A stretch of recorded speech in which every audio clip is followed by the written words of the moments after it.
નમસ્કાર મિત્રો, આપણે જોઈ રહ્યા છીએ અત્યારે એજ્યુવોઇસ ગુજરાત, જેમાં તમને ખાસ મારે વાત કરવાની છે કે જે સીઆરસી મિત્રોએ વાંચન સમીક્ષા કેવી રીતે કરવી.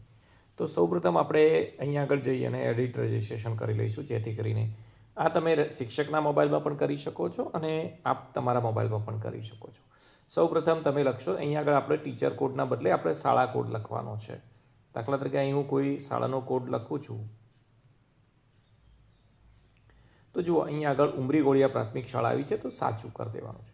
હવે અહીં જુઓ, અહીં જો શિક્ષક પોતાનું મૂલ્યાંકન કરે છે કે આચાર્ય કરે છે પોતાના વર્ગનું, તો શિક્ષક અને આચાર્ય લખશે. પરંતુ જો તમે એક ક્લસ્ટર કક્ષાએ સીઆરસી તરીકે મૂલ્યાંકન કરવા ઈચ્છો છો, તો તમારે અહીં આગળ ક્લસ્ટર કક્ષાના અધિકારી છે. હવે તમારે આઈડી પ્રદાન કરવાનું છે, મતલબ આઈડી તમારે અહીં આગળ એન્ટર કરવાનું છે.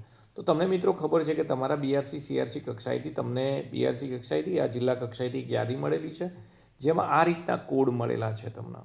તો અહીં આગળ તમારે આ રીતનો જે કોડ છે, બરાબર, એ કોડ તમારે 8 આંકડાનો જે કોડ છે એ તમારે અહીં આગળ એન્ટર કરવાનો. જેવું કરશો એટલે તમને વપરાશકર્તા આઈડી આવી જશે અને કહેશે કે બુકોલી ક્લસ્ટર, તો તે પછી તમારે સાચું આપી દેવું છે.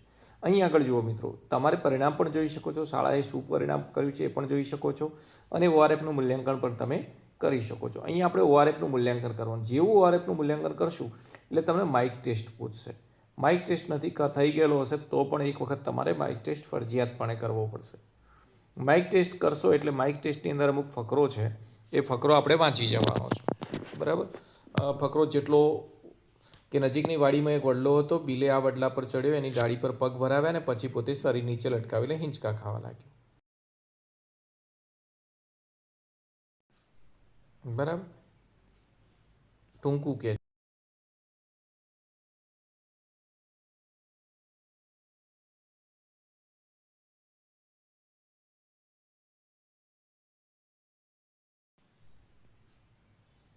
જેવું અપલોડ કરશો ત્યાર પછી તમારું સબમિટ ઓડિયો અહીંયા આગળ સક્સેસફુલી સબમિટ થઈ ગયો છે. થોડી વાર રાહ જોવાની થશે ને ઓટોમેટિકલી આપણને અહીંયા આગળ લઈ જશે. 3 થી 8ના બાળકો છે. તો અહીં આગળ જુઓ, ખાસ તમને કીધું છે કે આ શૈક્ષણિક વર્ગમાં 2 ફરજિયાત તબક્કો છે, જેમાં બેઝલાઇન અને એન્ડલાઇન મૂલ્યાંકન છે. તો અહીં આગળ આપણે અત્યારે જુઓ, તમને કહી દઉં ફરી એકવાર કે જૂનથી ડિસેમ્બર સુધી આપણે બેઝલાઇન કરી રહ્યા છીએ અને ત્યાર પછી આપણું એન્ડલાઇન મૂલ્યાંકન થશે. તો જો અહીં આગળ ધોરણ 5 હું પસંદ કરું છું. અહીં આગળ જુઓ મિત્રો, અહીં આગળ બધા જ બાળકોનું એમણે મૂલ્યાંકન ઓલરેડી કરી દીધું છે. જો કરી દીધું છે તો આપણે કોઈ પણ વિદ્યાર્થીને હા કૃપા કરીને આગળ વધો, મૂલ્યાંકન શરૂ કરવા માગો છો તો હા આગળ વધો. ત્યાર પછી અહીં આગળ તમારું લોકેશન શેર કરવાનું છે. જેવું લોકેશન તમે નાખીશું એટલે તમારી આગળની પ્રોસેસ અહીં આગળ ચાલુ થશે. જુઓ, અહીં આગળ ઓઆરએફ મૂલ્યાંકન ચાલુ કરો, તો અહીં આગળ ઓઆરએફ મૂલ્યાંકન આપણે શરૂ કરીશું.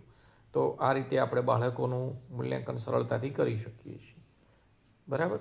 શરૂ કરવા માટે પ્રવાહિતતા ચેક કરશે, થોડી વાર લોડિંગ થશે અને ત્યાર પછી અહીં આગળ એક ફકરો દેખાશે.